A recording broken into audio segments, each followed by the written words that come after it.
जरा इकडे लक्ष द्या. फक्त हा व्ह्यू बघण्यासाठी मी 1100 किलोमीटर राईड करून आलो.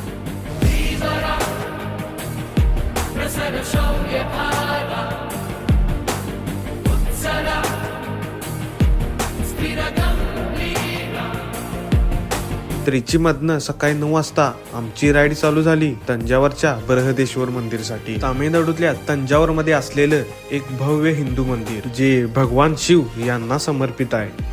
मंदिर पूर्णपणे ग्रेनाइट दगडांमध्ये बनलेलं आहे आणि हे या प्रकारचं जगातील एकमेव मंदिर आहे. आता युनेस्को वाली गंडीपशिव कार्यक्रम करणार येतोय त्या क्वालिटीचं हे मंदिर आहेच. म्हणूनच 1987 ला हे मंदिर वर्ल्ड हेरिटेज साईट म्हणून युनेस्कोने डिक्लेअर करून टाकलंय. आता या वर्ल्ड हेरिटेज साईटवर माझ्या जीवनातलं काही क्षण घालवल्यावर आणि मंदिरात असलेल्या जवळपास 3.5 मीटर उंच विशालकाय शिवलिंगासमोर नतमस्तक झाल्यावर एकंदरीत माझं जीवन सार्थक झालंय.